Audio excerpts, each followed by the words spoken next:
Hola a todos, bienvenidos a una semana más del Poder de la Enseñanza. Muchas gracias por acompañarme. Mi nombre es Omar. Es un placer para mí estar con ustedes a través de las Escrituras, poder disfrutar de cada semana, poder disfrutar de lo aprendido de la historia de la iglesia. Para mí es un placer, como ya les dije, saber de que uno va aprendiendo las Escrituras.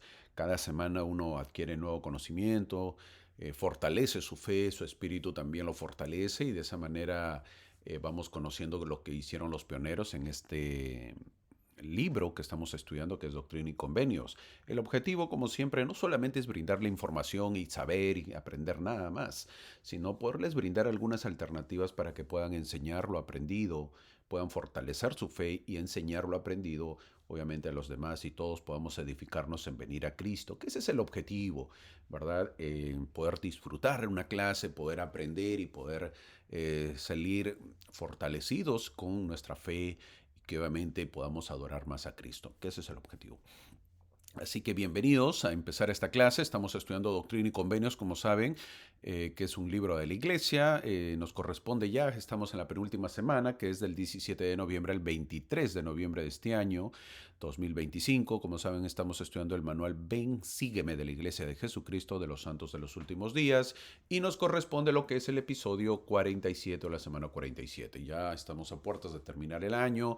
El día de hoy veremos la sección 133 y la sección 134. Poquitas secciones nos quedan por aprender o por estudiar. Así que gracias por acompañarnos. Espero que disfrutes y te sumerjas en esta clase para que puedas aprender y disfrutarlo. El título de la clase del día de hoy que ha dado el manual es Preparaos para la venida del esposo. Preparaos. Eso está basado en Doctrina y Convenios, sección 133, versículo 19, que dice, por tanto, preparaos para la venida del esposo, salid, salid a recibirlo. Fin del versículo. La frase preparaos para la venida del esposo es una llamada religiosa, es un llamado a todos, un llamado religioso que se hace a estar listos espiritualmente para la segunda venida de Cristo, que ese es el lo que espera el mundo entero.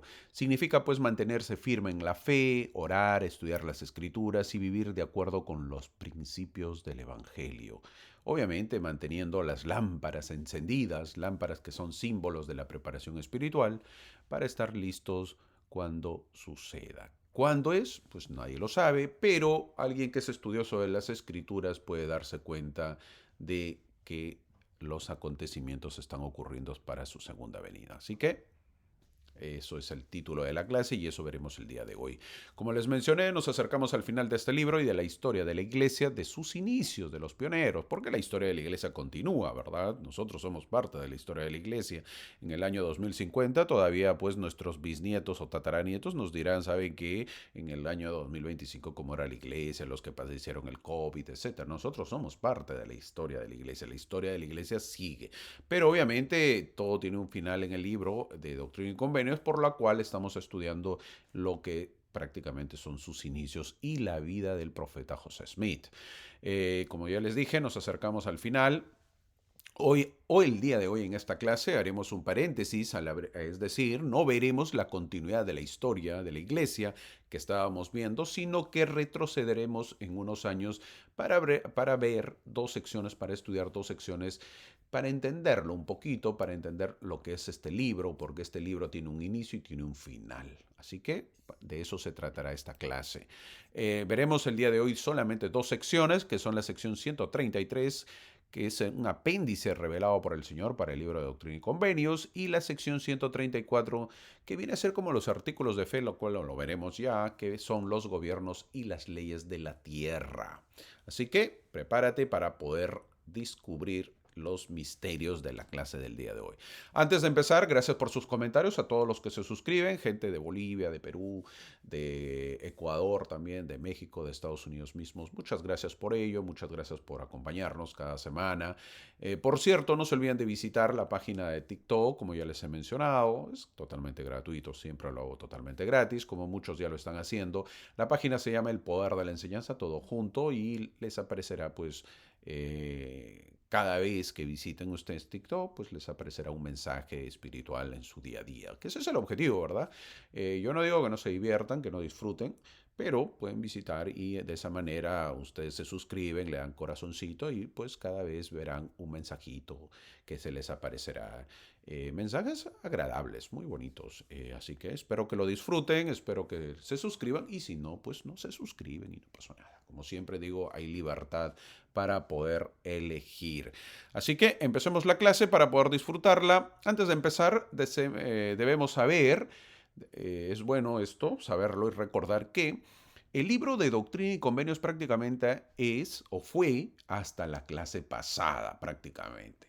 Es decir, hasta la sección 132. Ahí prácticamente termina el libro, ahí prácticamente el profeta José Smith dio su última revelación. Supuestamente dio su última revelación que está registrada. ¿Que está registrada dónde? Pues en el libro de mandamientos que era al comienzo y ahora es el libro de Doctrina y Convenios. Pero al ser un libro donde se recopilaba las revelaciones, sigue unas más y hoy veremos dos secciones las cuales tenemos que retroceder en el tiempo para poder entenderlo.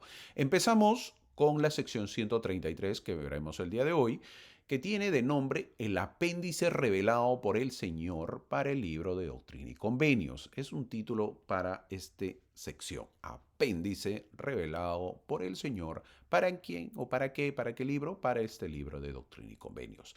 ¿Y qué es un apéndice, hermano? Bueno, los que todavía no saben un poquito lo que es un apéndice de un libro, es una sección al final, siempre del libro, de los libros al final, que contiene pues información adicional o complementaria al texto principal, como por ejemplo los datos, las tablas, los gráficos, las imágenes, las transcripciones o la bibliografía. ¿Y para qué se pone? Su propósito pues es ofrecer material de apoyo que no encaja en el cuerpo del texto sin interrumpir el flujo narrativo, ayudando pues a una comprensión más profunda del tema. Eso es lo que es la sección 133, un apéndice de Doctrina y Convenios. Es por eso el apéndice siempre va al final de los libros. Ustedes tienen sus libros, ustedes que son lectores tienen sus libros, al final hay un apéndice. ¿Cuál es el apéndice? Pues están los mapas, están algunas notas, algunos comentarios, que no se puede poner dentro del libro, ¿verdad? Entonces por eso se pone al final, para no interrumpir el libro, para no interrumpir la historia, lo que se está contando o narrando. Entonces siempre se pone al final. Y la sección 133 es un apéndice de qué? Del libro de Doctrina y Convenios. ¿Ok? Entonces de esa manera ya se va entendiendo un poquito más. Te explico un poco más con la historia y para entenderlo tenemos que retroceder pues en la historia para entenderlo, si no, no se va a entender. Desde la organización de la iglesia, cuando fue el 6 de abril de 1830, las revelaciones del Señor a José Smith se habían recopilado, juntado, unido, con la intención de publicarlas. ¿Para quién? Para la iglesia y el mundo en el futuro. Ojo, te comento algo más. Tú que has estado viendo, me has seguido con la historia de la iglesia. Las revelaciones ahora las tenemos juntas, pero en ese tiempo no estaban así. Es decir, el pueblo se reunía en los mensajes, en los sermones que daba el profeta. Es por eso que el profeta dio infinidad de sermones. No todos están registrados, no todos son revelaciones. Y las revelaciones más importantes están en Doctrina y Convenios. Obviamente para nosotros es fácil y podemos tenerlo, pero para ellos, imagínense, hey, ¿qué dijo? Y así se pasaban, ¿no? Habían escritos. Entonces, mira, se traducía o se escribía lo que había dicho el profeta y eso obviamente otra vez se copiaba, había un escribiente, el secretario tenía que escribir y lo mandaba a una rama, lo mandaba a la otra para que lo lean y ellos lo leían y lo escuchaban. Así era. ¿Por qué? Porque no tenían lo que era el libro de Doctrina y Convenios como lo tenemos el día de hoy. Obviamente que eso se hizo, ya luego se trató de hacer un libro para que los miembros también lo tengan. Solamente tenían la Biblia y el libro de Mormón. Eran los únicos libros que ellos tenían, los pioneros. Conforme fueron avanzando un poquito en los años, también tuvieron el libro de Doctrina y Convenios. Entonces, a José Smith se le había recopilado con la intención de publicar para la iglesia y el mundo en el futuro. El 1 de noviembre de 1831, es decir, casi al año siguiente de restaurar la iglesia, José Smith y los élderes principales de la iglesia comenzaron pues una serie de reuniones de conferencia. ¿Para qué? Para organizar las revelaciones y decidir los detalles de su publicación. Para eso muestro un cuadro, lo podemos ver esto al inicio de Doctrina y Convenios y podemos ver las fechas de las secciones, cómo la gente de ese tiempo quería leer las revelaciones dadas, es cuando el Señor reveló Doctrina y Convenios sección 1 a José Smith, y eso se llamó el prefacio del Señor. Es decir, dio la sección y el libro que tendría todas las revelaciones se llamaría el libro de mandamientos. El libro de Doctrina y Convenios, como lo conocemos ahora, no es su título original, sino fue el primer título, fue el libro de mandamientos. 2 días después de esa fecha que se dio el prefacio del libro de Doctrina y Convenios, es decir, el 3 de noviembre de 1831, José Smith recibió Doctrina y Convenios la sección 133. ¿Okay? Es decir, recibe lo que es el prefacio y recibe luego, después de 2 días, lo que es el apéndice. Esto se llama el apéndice del libro de mandamientos. Por orden de Brigham Young, se le asignó su número actual en la edición de 1876. Es decir, el libro de mandamientos, que fue el primero, la primera edición, obviamente estaba al costado de la primera sección. Es decir, después de sección 1 seguía esa sección después, ¿no? Ahí mismo. Entonces, como que tú lo leías y como que no había lógica. Pero a partir de 1876, con el presidente Brigham Young, presidente de la iglesia, obviamente él le asignó un número, dijo, oye, esta sección debería, como es el apéndice, debería estar al final. Así que él ordenó poner esta sección al final de Doctrina y Convenio. Mira todos los datos que te doy para poder entender, para poder saber un poco más de la historia. Ahora, al inicio no se llamaba Doctrina y Convenios, como ya lo dije, sino el libro de mandamientos, y yo te lo cuento. La impresión de las revelaciones comenzó en 1832. 1830 se restauró la iglesia y en 1832 habían muchísimas revelaciones por las cuales comienza la impresión. En un taller de imprenta de Independence, Missouri. ¿Te acuerdas? Sí, pues en la Missouri. La gente vivía en Kirtland, pero se mudaron también a Missouri porque ahí iba a ser la reunión, ¿verdad? Entonces en Missouri había una imprenta que lo administraba de propiedad de William Phelps y estaba casi terminada ya el libro de mandamientos en julio de 1833. Cuando un populacho, ¿se acuerdan?, saqueó la imprenta. Varios santos pusieron en riesgo su integridad física para salvar algunas de las páginas durante el ataque. Es decir, destruyeron la imprenta. Toma nota lo que yo te voy a decir ahora. Guárdate eso. Destruyeron la imprenta de la iglesia. Ojo, una imprenta. Prácticamente ellos escribían y lo destruyen.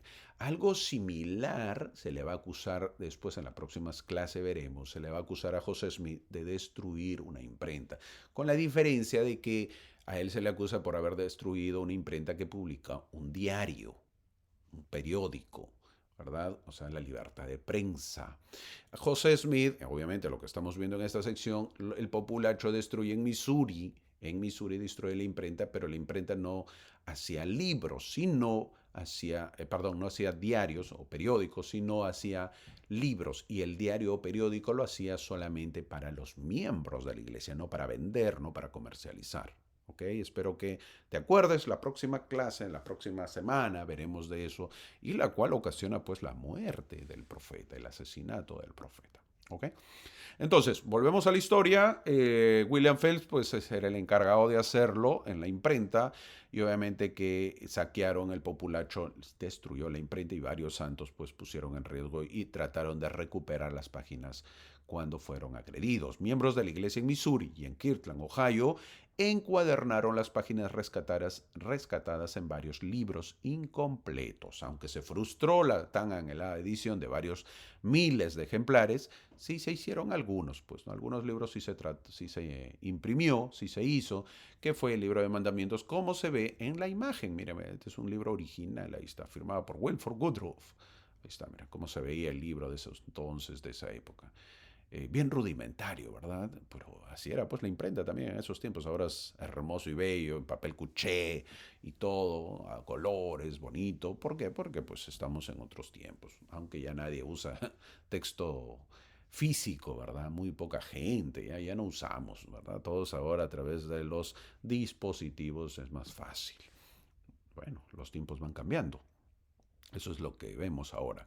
Fueron muy pocos los que se imprimió y luego los líderes de la iglesia pues no tardaron en reanudar la publicación, las labores de la publicación de las revelaciones y tuvieron éxito en 1835. En 1835 ya otra vez se hizo y se imprimió. Es decir, en 1835 ya la mayoría de santos tenía este libro de mandamientos, las cuales pudieron tener y era accesible, logrando pues publicarlas en Kirtla bajo el título de Doctrina y Convenio. Se llamaba, en realidad no se llamaba Doctrina y Convenio, se llamaba Doctrina y los Convenios de la Iglesia de los Santos de los Últimos Días, que los santos aprobaron como si fuera pues una ley para la iglesia, una regla de la fe y la conducta. Sí, pues así se llamaba. Se llamó el libro de Doctrina y los Convenios de la Iglesia de los Santos de los Últimos Días. ¿Ah? ¿Qué tal nombrecito? Miren cuánto se ha reducido ahora, ¿no? A esta época ya no es así, ahora es Doctrina y Convenios, nada más fácil, más simple. Esta sección, la que veremos el día de hoy, es una revelación de un llamado global al arrepentimiento y a la preparación para la segunda venida de Cristo. Empieza diciendo que el Señor vendrá súbitamente a su templo y eso pasó. Vuelvo a repetir, esta sección es dada pues al inicio de los años, ¿verdad? Entonces él dice que el Señor vendrá. ¿Y pasó eso? Pero por supuesto, eso pasó en 1836 cuando vino al templo de Kirtland. Pero también vendrá antes de la segunda venida a su templo y esto nos sirve para saber que nosotros, como sus santos, tenemos que ir al templo, porque es la única manera de poder encontrar revelación y saber más del Señor.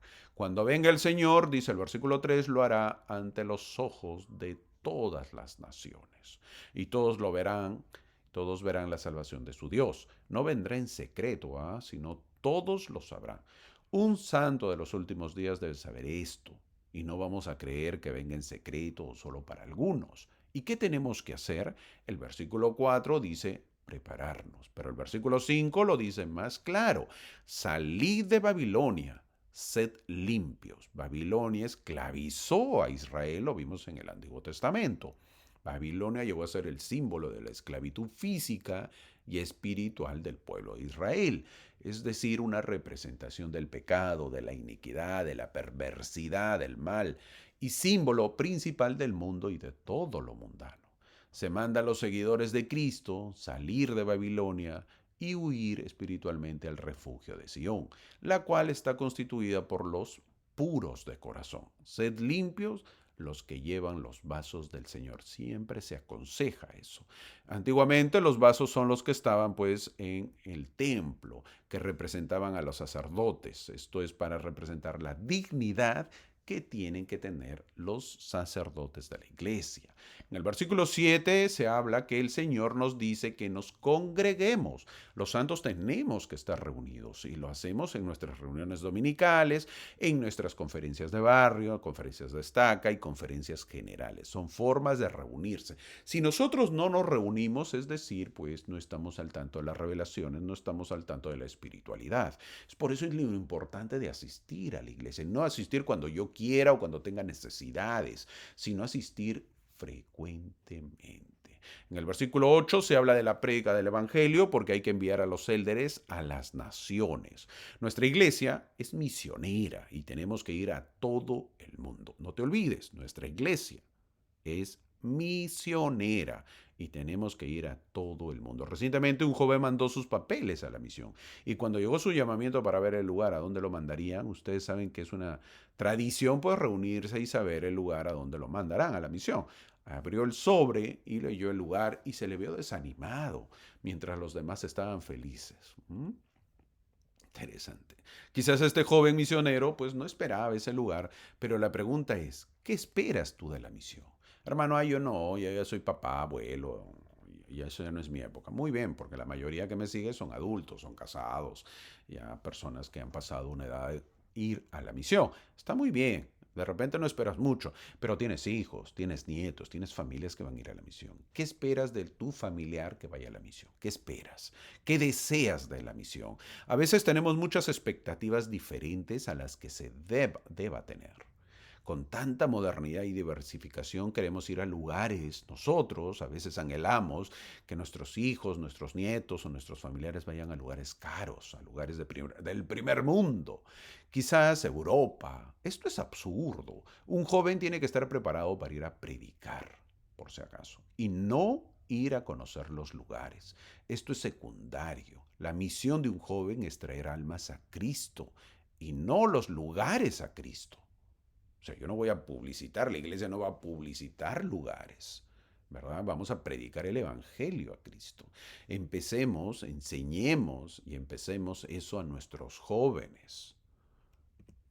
En el versículo 8 también se habla que el Evangelio es primeramente a los gentiles y luego a los judíos, por motivo de que como nación los judíos no aceptaron al rey de Israel en el Antiguo Testamento y en el Nuevo Testamento, el Evangelio les fue quitado de ellos y dado a los gentiles. El Evangelio fue quitado de ellos y dado a los gentiles por causa del amor que el Salvador tiene hacia todo Israel. El Evangelio se llevará nuevamente a la tribu de Judá, es decir, a los judíos, antes de la segunda venida del Salvador. Luego se dice en el versículo 10 que tenemos que estar como las vírgenes de la parábola del Nuevo Testamento para poder salir a recibir al esposo. Las 10 vírgenes en el Nuevo Testamento representan al pueblo de la iglesia de Jesucristo y no solo a la gente común. Dependerá de nosotros si estamos listos cuando el esposo que representa a Jesucristo venga. La pregunta es, ¿su pueblo, su iglesia, nosotros estaremos listos o no?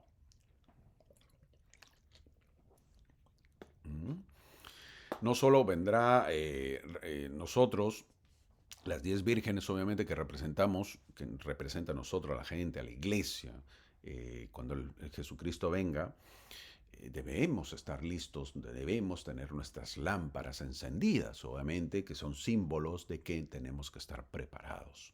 Luego en el versículo 11 dice la fecha que nadie sabe cuándo vendrá y la verdad a estas alturas de la vida y de conocer el Evangelio no quiero saber el día. Yo sinceramente ya no quiero saber el día y la hora. Simplemente que le diga a sus profetas, porque si sigo yo al profeta, estoy seguro que el profeta nos dirá qué tenemos que hacer.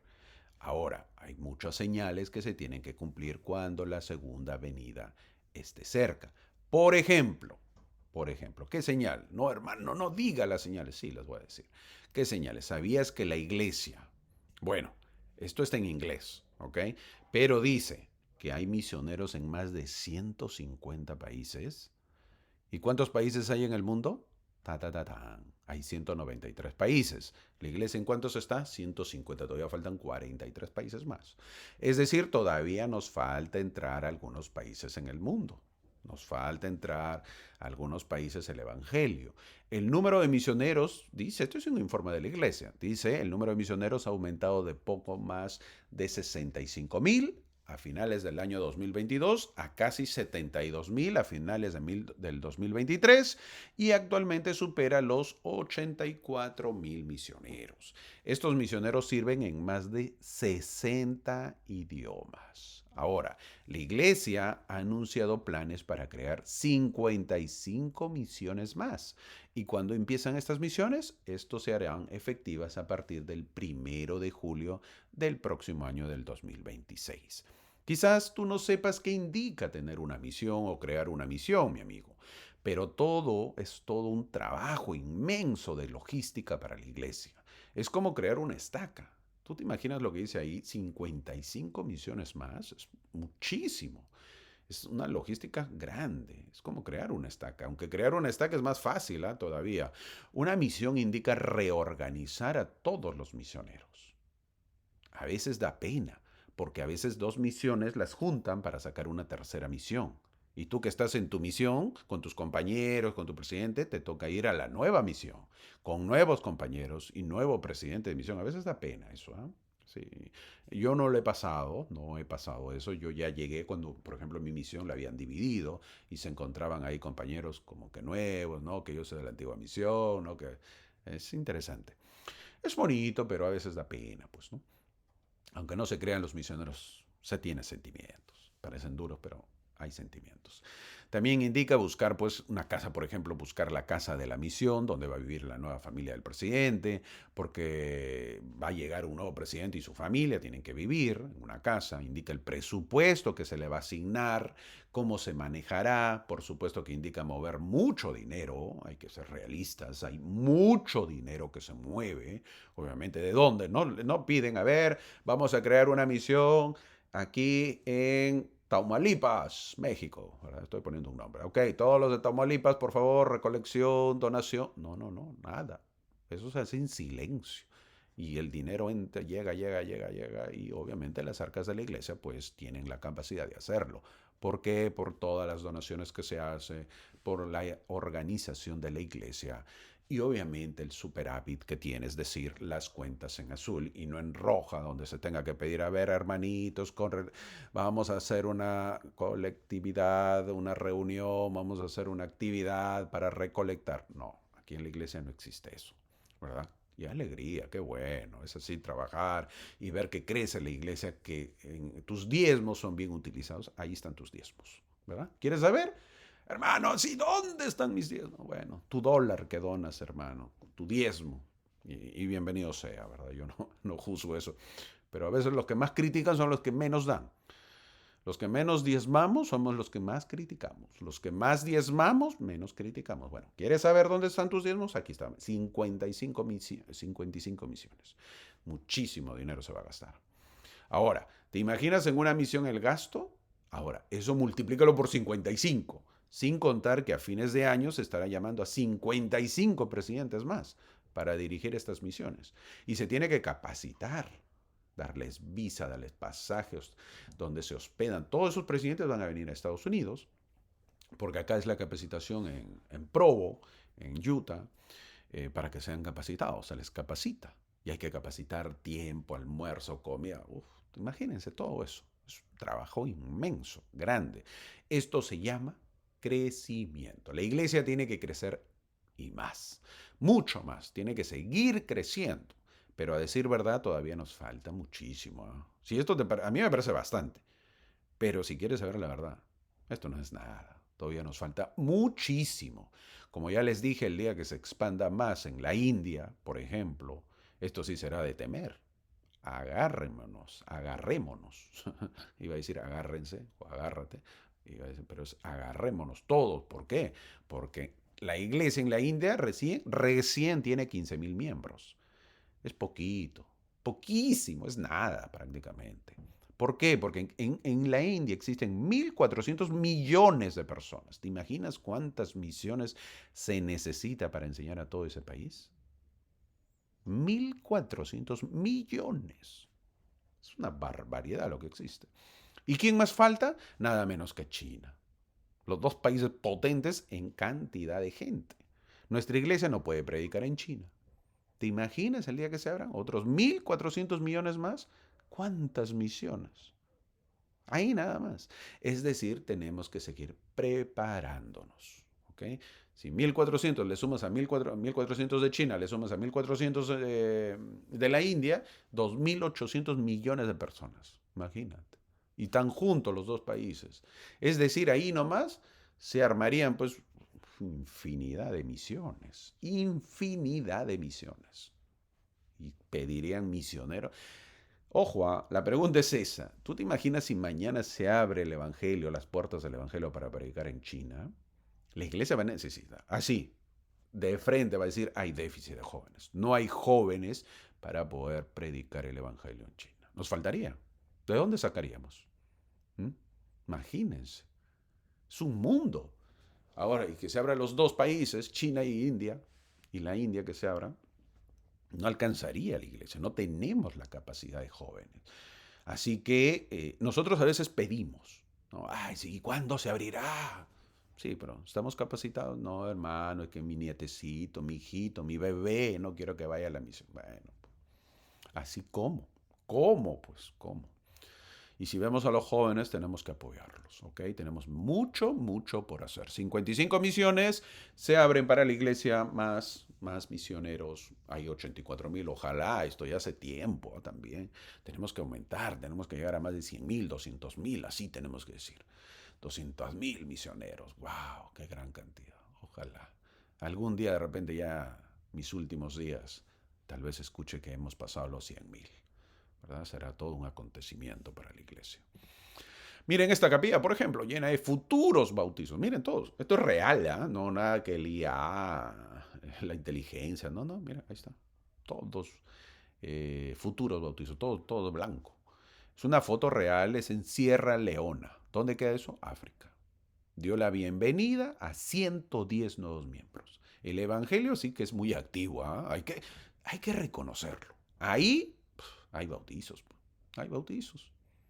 Yo, por cierto, para los que no saben, el hermano Mar, cuando me bauticé, era más o menos así la cantidad. Bastante nos bautizamos. Era una emoción total. Y también cuando yo fui a la misión, así nos juntábamos los misioneros y realizábamos esas cantidades de bautizos. Obviamente a veces realizábamos varios compañeros, decíamos, hey, hasta fin de mes hacemos bautizo, ya todos juntos, ¿verdad? Así era. Varias zonas nos juntábamos y hacíamos 25, 30 bautizos, 40 bautizos, todo blanquito, todo bonito, ¿eh? Era muy, muy, muy hermoso. Esas cantidades, pero aquí es bastantísimo, es mucha gente, son 110 miembros. Así que cuando yo hablo de bautizos es porque lo he vivido también. No he vivido esta cantidad de 150, me hubiera encantado, de 110, perdón. He vivido menor cantidad, pero he vivido eso, he trabajado para eso.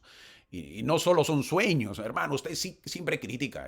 Si yo critico, es crítico para mejorar, lo hago para que el joven despierte, porque a veces nos contentamos, y está bien, porque son diferentes tiempos, diferentes lugares también, nos contentamos con un bautizo al mes, a los 3 meses.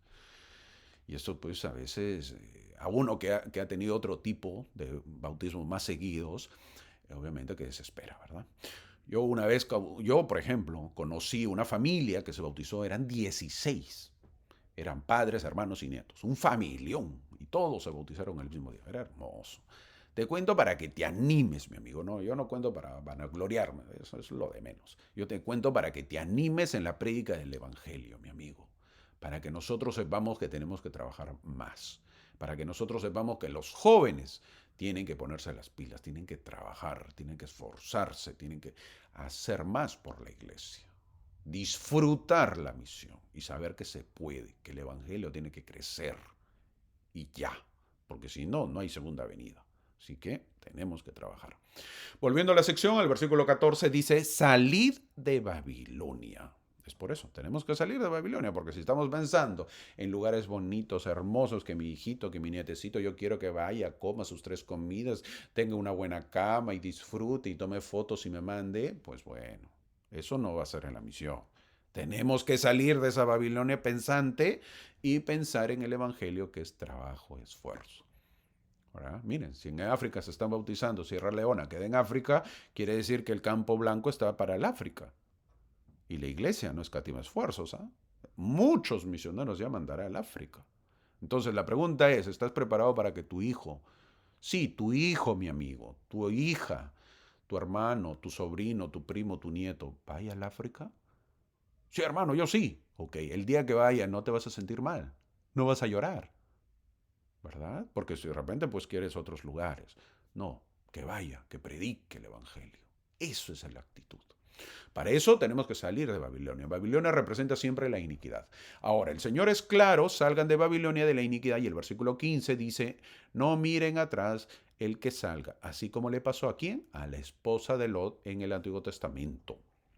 Te cuento parte de la historia que no te lo van a contar en ningún lugar, como siempre. Aquí yo te lo cuento.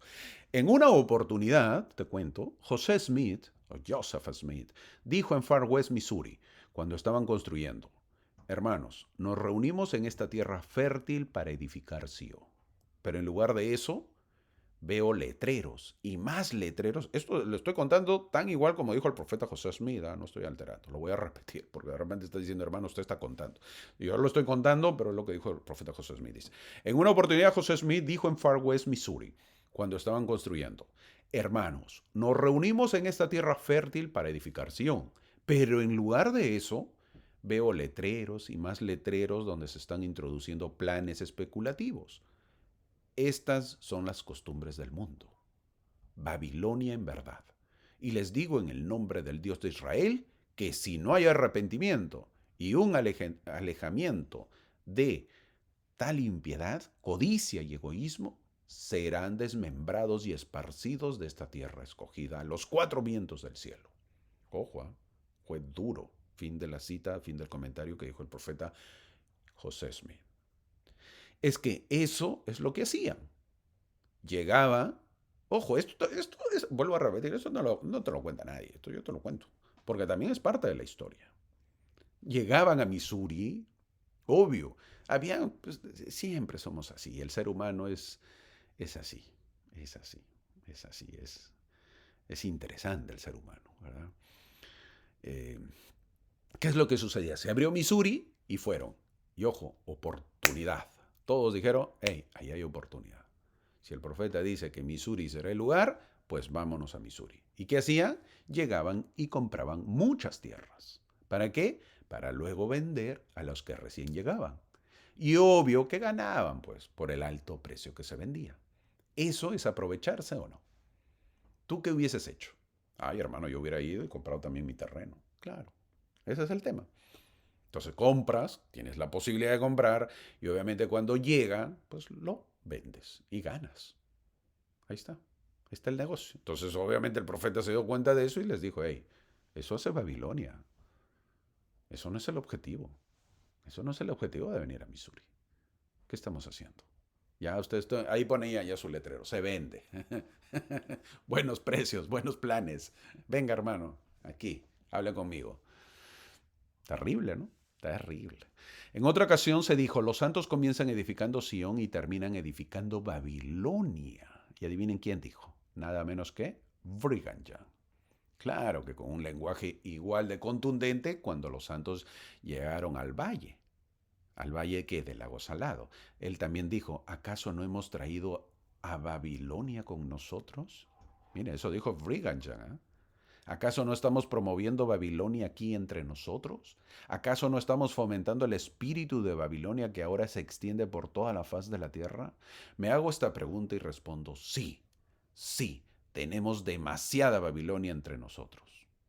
Así dijo Brigham Young. Qué fuerte, ¿verdad? Déjame decirte algo más. Utah ya no es la que fundó Brigham Young. Eso es novedad. Esto es volviendo a la historia de ahora, del 2025. Yo te lo comento. Utah ya no es pues lo que fundó Brigham Young. No. Si estuviese vivo Brigham Young, y eso yo te lo estoy contando, pues le da un patatún a Brigham.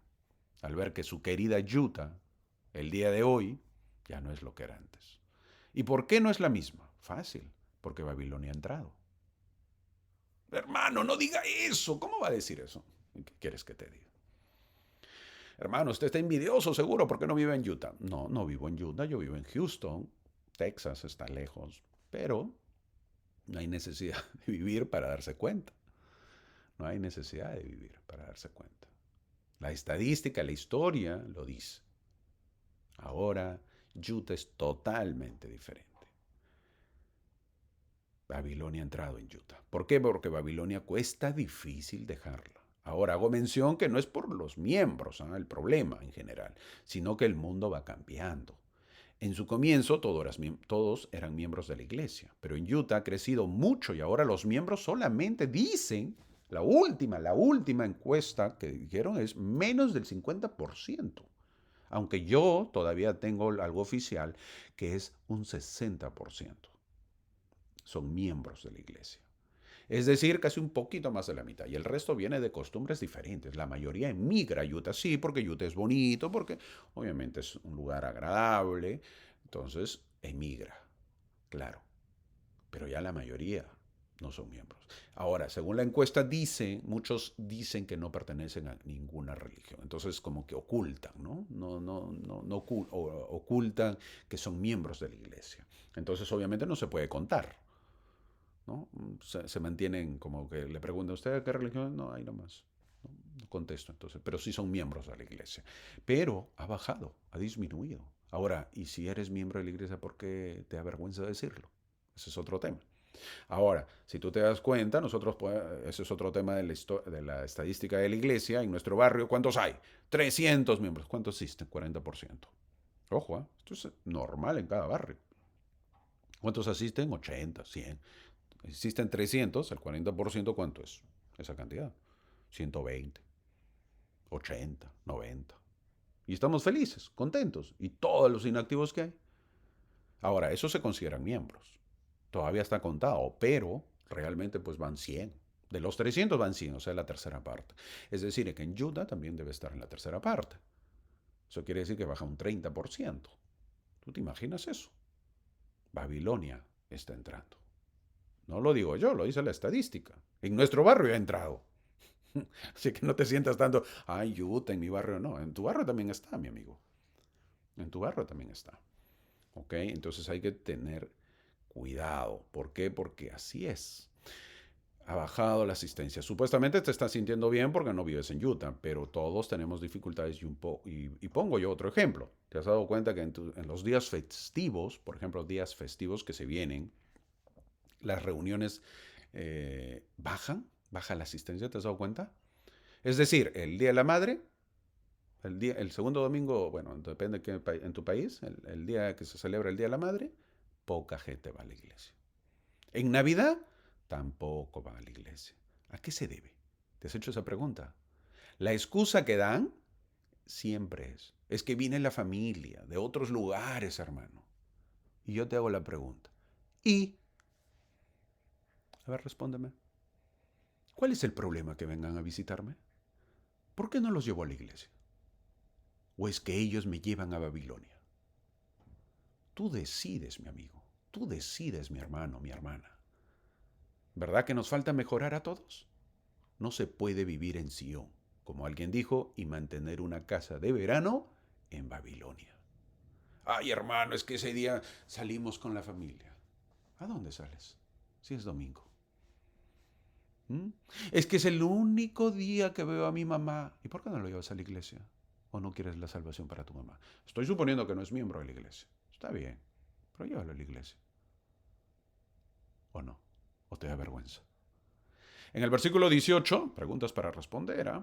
En el versículo 18 se habla de 144,000, son 12,000 de cada tribu, son los que tendrán un trabajo especial y son los escogidos por el Señor, ellos son los que trabajarán en la obra. En el versículo 20, a partir del versículo 20, habla que el Señor en su segunda venida se aparecerá en diferentes lugares, estoy seguro que no lo sabías, como te imaginabas que sería la segunda venida, que Jesús vendría y tú lo verías y que todo el mundo lo vería. Eso te imaginabas. Por lógica de la Tierra, que es redonda, no podrás ver lo que pasa en el otro lado de la Tierra. Es por ello que habrán muchas apariciones. Aparecerán los santos congregados en Sion, a los judíos congregados nuevamente en su tierra y al resto del mundo. Aparecerá en el monte de los olivos, donde pondrá su pie y el monte se partirá en dos al tocarlo. Eso dicen las escrituras. Las revelaciones indican que Cristo se mostrará en otras dos ocasiones especiales a los santos de Sion. Una será para aceptar el templo construido ahí y la otra será en el concilio que tendrá lugar en ¿dónde? A ver, Adán Ondi Amán. ¿Te acuerdas que te lo mencioné? También se menciona que los continentes se juntarán. En el versículo 24 se menciona que la tierra se volverá a juntar. Los continentes se unirán. Cuando Cristo venga, volverá a las tierras o a las mismas condiciones físicas que prevalecían antes de esta división, donde el Señor estará en medio de su pueblo, dice el versículo 25. En el versículo 36 se menciona que el Señor ha enviado a su ángel para volar por en medio del cielo con el Evangelio eterno. El Evangelio eterno que el ángel encomienda a los hombres es el libro de Mormón. Por lo tanto, cuando compartimos el libro de Mormón, ayudamos a Moroni en su misión angelical, pues de difundir el Evangelio eterno. Tenemos mucho que hacer en este mundo para difundir la influencia de este evangelio. Y el versículo 37 dice que este evangelio será predicado a toda nación, tribu, lengua y pueblo. Tenemos que seguir enseñando al mundo. Los siguientes versículos nos dice que al dolor del juicio le seguirán las inmensas bendiciones que el Padre vivo y amoroso nos ha preparado para los que esperan. En el versículo 45, oh Dios, cuán grandes cosas has preparado para aquel que te espera. A partir del versículo 46 se habla de la segunda venida del Señor, que vendrá de rojo, dice el versículo 48. Interesante cómo vendrá Cristo. Antes de su crucifixión, los soldados romanos se burlaron de Cristo, colocándole una corona de espinas y una túnica escarlata sobre su espalda azotada.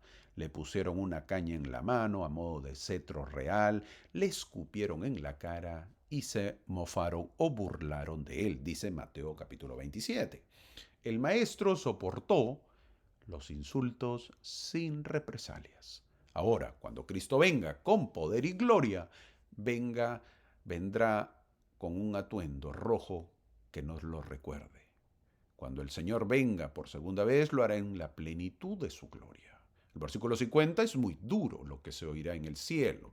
He pisado yo solo el lagar y he traído juicio sobre todo pueblo, y nadie estuvo conmigo. Oír esto en el cielo es donde todos temblarán si es que no nos hemos arrepentido o es el momento de poder estar listos para poder recibirlo. ¿Te imaginas eso? ¿Estás preparado, mi amigo? Tenemos que prepararnos y continuar perseverando. En los versículos 55 y 56 se habla de que se abrirán las tumbas de los santos.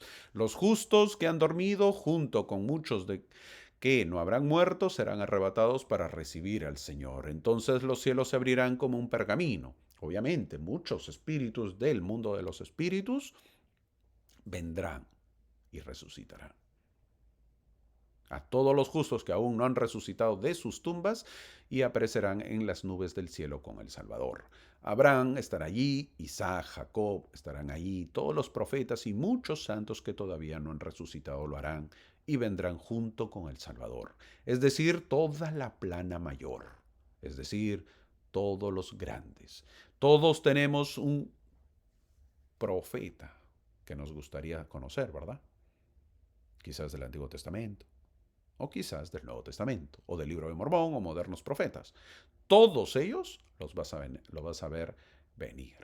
En el versículo 62 siempre se da la clave para poder estar con el Señor, el que se arrepienta y se santifique. Ellos son los que recibirán la vida eterna. ¿Y qué pasará con los que no escuchen la voz del Señor? Llegará el día en que los malvados verán los castigos de Dios que vendrán sobre ellos, dice el versículo 63. El Señor no permitirá que los impíos se junten en la heredad de los justos. Así termina esta sección, la sección 133, en el versículo 71, diciendo que los que no crean en sus siervos serán entregados a las tinieblas. Como santo de los últimos días, tenemos que saber que tenemos profetas. Y los profetas son para que nos guíen y orienten en nuestras vidas. Tenemos que escucharlos y sostenerlos. Así termina el apéndice de este libro de Doctrina y Convenios. El Señor nos da un resumen de lo que espera de sus santos. Ahora entramos a la sección 134. La sección 133 fue dada en 1831, como te dije, y nos trasladamos a 1835, donde fue dada esta sección. Aquí está, aquí lo vemos. Es lo que dice la sección 134. La sección que veremos ahora está escrita por Oliver Cowdery en 1835. Oliver todavía no había sido excomulgado. Fue una declaración oficial de principios políticos y religiosos sobre la relación entre la Iglesia y el Estado, especialmente después de la persecución en Missouri. Esta sección es conocida como los gobiernos y las leyes de la tierra. Es interesante. Esto lo da o lo escribe Oliver Cowdery. Obviamente el profeta luego lo acepta. Luego te cuento. Pero es interesante que nosotros ya estamos terminando y en las clases pasadas hemos visto al profeta, su vida y cómo va. Y Oliver Cowdery ya no está en la iglesia. Y pensar que cuando ahorita lo está dando, porque estamos retrocediendo en el tiempo, Oliver Cowdery es el segundo en autoridad. Es decir, que si moría en este momento, moría el profeta, el que tomaría la renda de la iglesia era Oliver Cowdery. ¿Cómo perdió, verdad? ¿Cómo perdió ese puesto? No lo digo por el poder y la autoridad, sino, ¿te imaginas? liderar la iglesia, haber sido el sucesor del profeta. Él que ha visto, tenía toda la autoridad, tenía todos los derechos, ha visto ángeles. También Oliver Cowdery, pero fue excomulgado, pues, fue sacado de la iglesia. Muchos dicen, luego veremos, que uno de los motivos por los cuales también el Señor permite que, bueno, es culpa de ellos, ¿verdad? Culpa de ellos que sean excomulgados, pero era que no estén junto con el profeta porque si no también hubieran muerto. Y por lo tanto los testigos de la iglesia se hubieran terminado en ese momento. Sin embargo, ellos salen y siguen con su testimonio. Y siguen diciendo al mundo que es verdad, a pesar de, de ya no ser miembros de la iglesia. Y a pesar de que el profeta ha fallecido, o ha muerto, o ha sido asesinado, ellos siguen diciendo que el libro de Mormón es verdadero y que José Smith fue un profeta. Entonces, en cierta manera, ayudó a la iglesia que ellos no estén juntos cuando fue asesinado el profeta, ¿verdad? Algunos dicen que todo fue ya establecido por el Señor. Solamente eso es una especulación. ¿Ok? Solamente. José Smith se encontraba en Michigan, por si acaso, estoy hablando de la sección 134, cuando la Asamblea General reunida en Kirtland tomó estas decisiones. José Smith no fue el autor de la sección 134, pero sí la respaldó, la aceptó, dijo ok, en abril de 1836. Esta declaración fue aceptada como la creencia u la opinión de los oficiales de la iglesia y no como una revelación. Por lo tanto, no ocupa el mismo lugar en la doctrina de la iglesia que el que ocupan las revelaciones. Hago aclaración, esta sección no es una revelación, sino más bien es una opinión de los oficiales de la iglesia de ese entonces. Un aspecto fundamental que debemos saber del contexto de Doctrina y Convenio sección 134 es que fueron las continuas dificultades que la iglesia pues enfrentaba en Missouri. Los santos de Missouri fueron desalojados por la fuerza de sus hogares en el condado de Jackson, Missouri, en el otoño de 1833. Ahí fueron desalojados en ese tiempo. Cuando se redactó Doctrina y Convenio sección 134, los santos de Missouri se encontraban refugiados en el cercano condado de Clay, pero aún albergaban la esperanza de regresar a sus tierras en el condado de Jackson. Ahora, tras la persecución en Missouri, las expulsiones, las pérdidas, los asesinatos, la Iglesia declara públicamente su posición sobre la ley, la justicia y la libertad religiosa, para que todos queden claro qué opinaba la Iglesia. Son opiniones, por eso esta sección. En esta sección veremos creencias de los santos pioneros y que aplica también a nosotros. En el versículo 1, por ejemplo, habla que los santos creen que Dios instituyó a los gobiernos para el beneficio del hombre. Los miembros de la iglesia deben defender la ley en todas partes. Debemos involucrarnos en los santos, o en los asuntos, perdón, no santos, en los asuntos cívicos, para asegurarnos de estar debidamente representados. A veces no nos gusta la política. La iglesia dice, hey, te tiene que gustar. ¿Por qué? Porque eso también es parte de nuestra vida. Todos los países tienen gobiernos, pero no indica que todos los países tienen buenos gobiernos. Y muchos de ellos no han sido instituidos por Dios. Es decir, el hombre ha apartado a Dios y toma el control a su manera. Un santo de los últimos días tiene que creer en la democracia. No es lo mejor, pero ayuda para que el pueblo pueda vivir en libertad. Sobre todo la libertad religiosa que debe existir en un país. Tenemos que buscar siempre que las personas sean libres de poder elegir, de poder adorar. Si quieren ser católicos, pues está bien. Si quieren ser musulmanes, está bien. O si no quieren pertenecer a ninguna religión, es su decisión. Pero esa libertad la debe dar un país. Y nosotros debemos estar de acuerdo con ello. Ahora, hago la aclaración que, por ejemplo, aquí en Estados Unidos ya hay 2 estados donde, por si acaso, la fe de la congregación religiosa del Islam, que viene a ser los musulmanes, ya está en Nueva York y está en Michigan.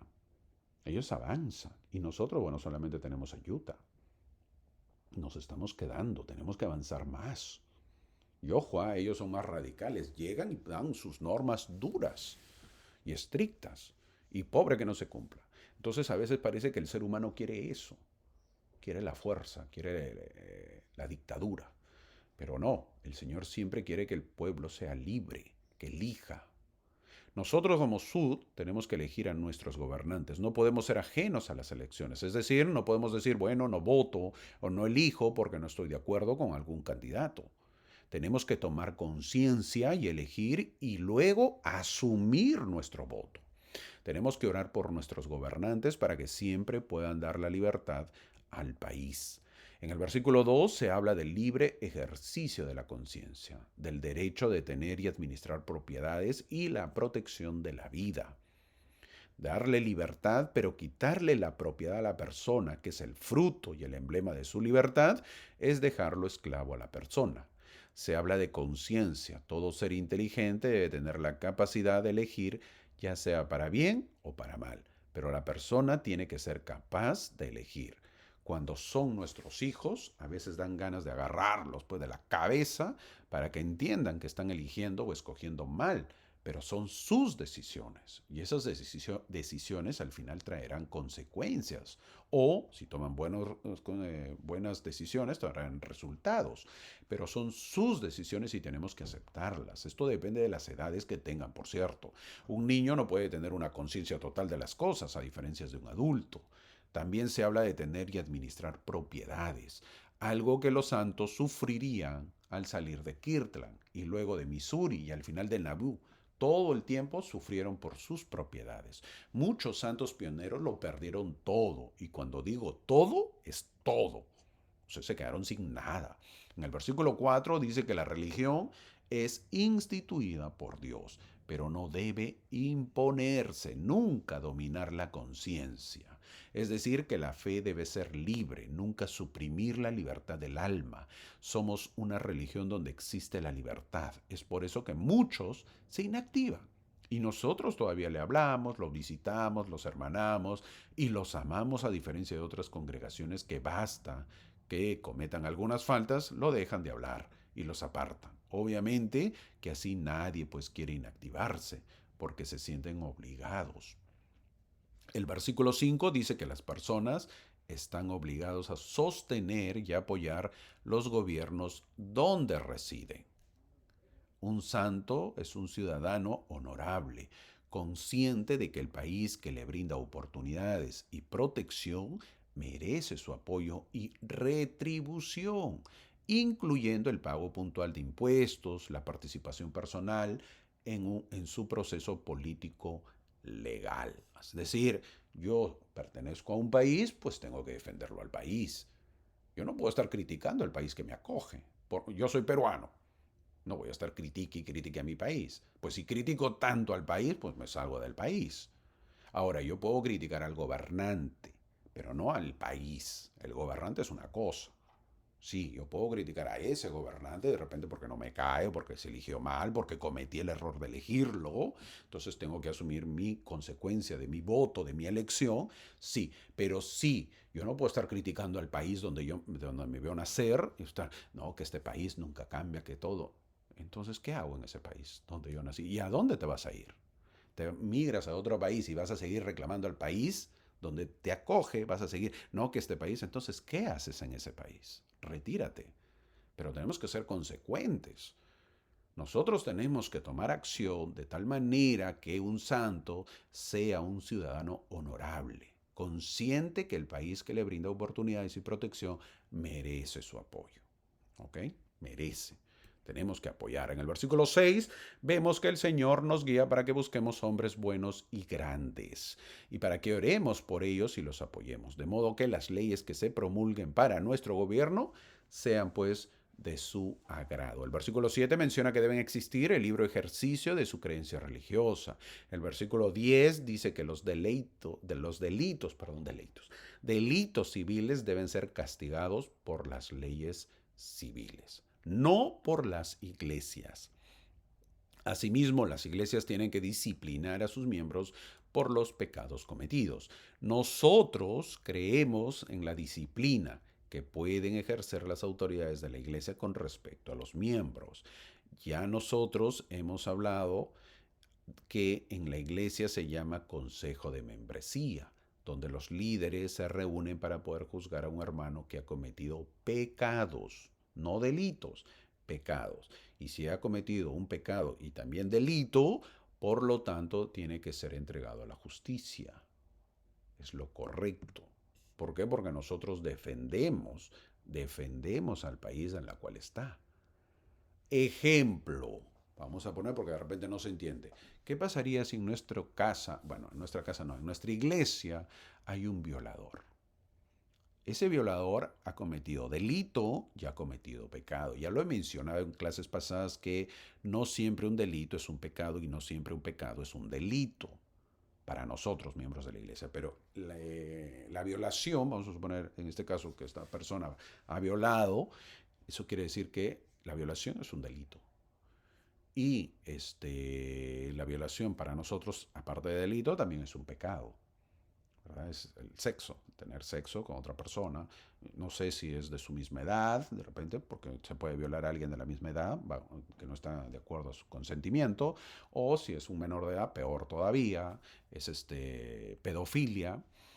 Así están los nombres que le ha puesto el mundo. Entonces, yo estoy hablando tal como dice. Entonces, ahí hay dos pecados. Perdón, hay un pecado que es el tener, el haber cometido pues, la violación, y para el gobierno o para el país es la violación. Entonces, es decir, que la iglesia tendría que ser juzgado por la violación, es decir, por ese pecado, y la iglesia puede tomar en el consejo de membresía lo que acuerden, de repente es comulgarlo, yo no lo sé, estoy poniendo un ejemplo nada más, es comulgarlo y bueno, pedirle que se aparte y retirarle su nombre de la iglesia. Y obviamente después tiene que ser entregado a la justicia para que la justicia lo juzgue. Eso es lo correcto que se debe hacer. No podemos decir, ah, no, entonces entre nosotros no me queda es decirlo, excomulgamos y ahí nomás. Sí, vas a tener 30 penitencias y listo. Está bien, pero y que el mundo no lo sepa. No, no, no. Así no funciona la iglesia. Quizás otras congregaciones sí, pero nuestra iglesia no. ¿Qué quiere decir eso? Que si conocemos a una persona que ha violado, pues tiene que ser entregado a la justicia.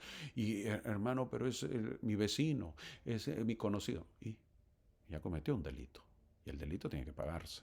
Así es. ¿Ok? La sección 134 termina hablando de un tema delicado, que es la esclavitud en el versículo 12. También en ese tiempo había esclavitud. Oliver Cowdery escribió esta sección, como ya lo dije, en Missouri, en un estado esclavista. Había muchos esclavos. Por seguridad y prudencia añadieron una cláusula diciendo que no interfieran o interferirían con los esclavos. Pero José Smith y las revelaciones previas, la sección 101, ya había declarado que la esclavitud no es correcta ante Dios. Obviamente, pues no, un miembro de la iglesia no puede tener un esclavo, sería ilógico. O sea, ¿en qué nivel estamos? O sea, amo al prójimo, sin embargo tengo a mi esclavo. ¿Cómo es eso? No hay lógica. La iglesia entonces no aprobaba la esclavitud, pero buscaba sobrevivir sin provocar más violencia. Tampoco era tan estricta. ¿Y por qué, hermano? No. ¿Por qué? Porque había problemas, pues. Todavía la esclavitud ya estaba a punto de ser, ¿cómo se dice? Abolida, es la palabra correcta, o sea, es decir, que termine la esclavitud. Entonces la iglesia no podía echar más leña al fuego. Es decir, se mantuvo casi al margen. Porque ya nos odian y ahora decimos de la esclavitud, nos van a matar ya ahorita. O sea, esperamos un poco, ¿correcto? Es por eso que la iglesia no aprobaba la esclavitud, pero buscaba sobrevivir sin provocar más violencia. Tenemos que entender y saber que lo que está haciendo la iglesia es un compromiso doloroso, pero necesario. La iglesia era aún demasiado pequeña pues para cambiar la política nacional. A veces nosotros tenemos normas y queremos cambiarlas. Oye, nosotros somos pequeñísimos, no podemos. Lo que yo te digo, en este caso, que en el estado de Nueva York, el estado de Michigan, en Michigan, que ahí sus líderes ya son musulmanes. Ojo que en Inglaterra llamaron a un primer ministro indio, también, bueno, ya no está ahora, el anterior fue indio, de descendencia india me refiero. Es porque estas iglesias son grandes y crecen, ¿no? Estas congregaciones, los musulmanes son inmensos, es una de las iglesias o congregaciones más grandes en el mundo. Entonces nosotros somos pequeñísimos, pero ya queremos poner nuestras normas. Nos falta trabajar, no podemos. Somos pequeñísimos, no podemos establecer normas si somos muy pequeños. Tenemos que crecer más. Esta declaración no pretende justificar la esclavitud, simplemente aconseja a los líderes sobre cómo actuar con respecto a la predicación y el bautismo de esclavos. En 1834, cuando se escribió esta declaración, los enemigos de los miembros de la iglesia que vivían en Missouri a menudo acusaban a los miembros de procurar abolir la esclavitud. Missouri ingresó como un estado esclavista. Este asunto enojó a los habitantes de la región. Esta parte de la declaración pudo haber sido escrita para calmar los temores de los líderes de Missouri, quienes temían pues que los santos planearan interferir con los dueños de esclavos. Imagínate, tú vivías en Missouri, pero sí, tu vecino tenía sus 2, 3 esclavos.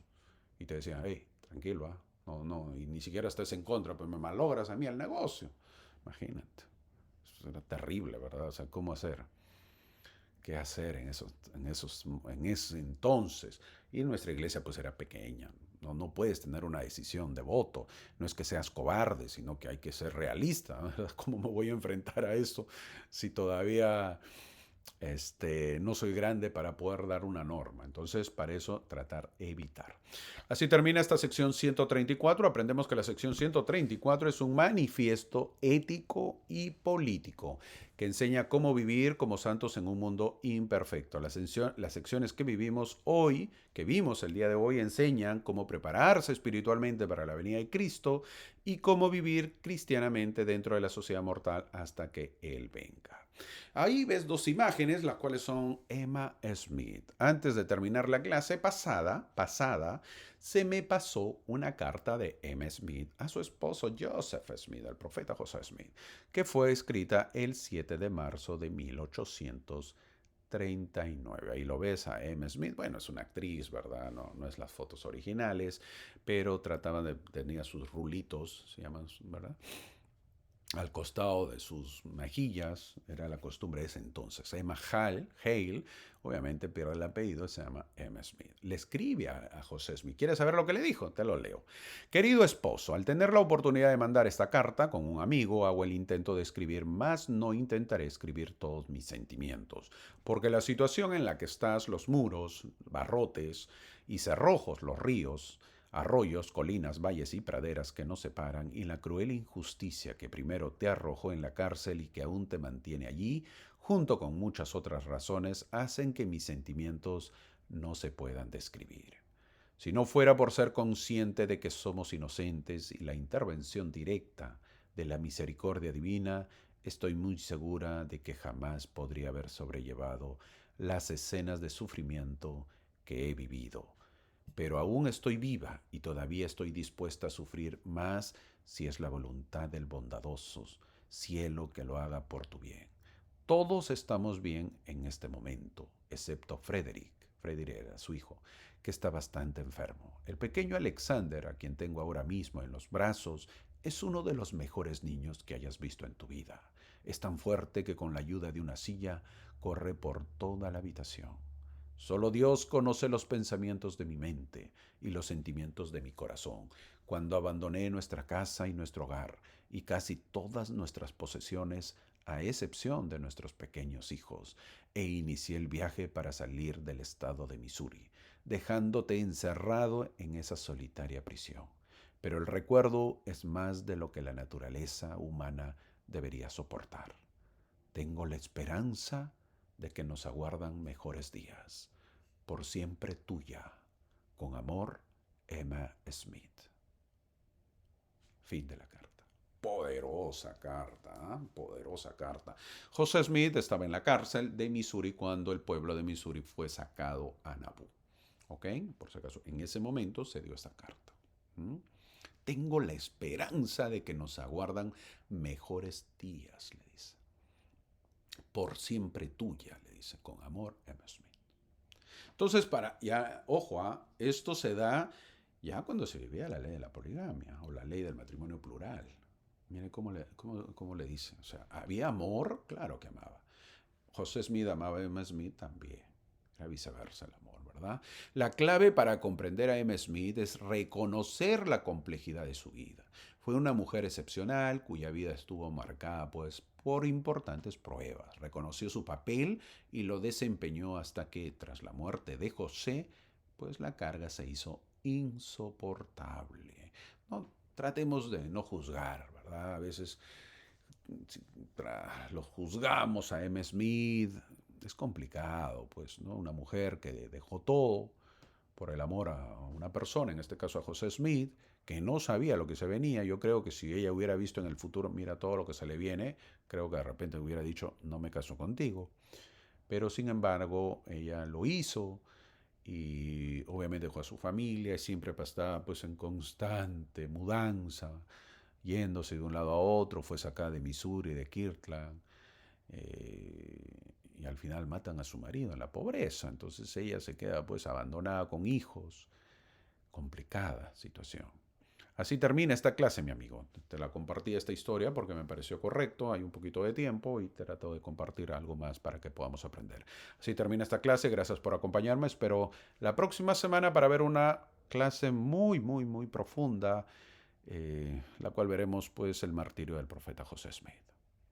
Ah, llega a su fin. Ya lo veremos.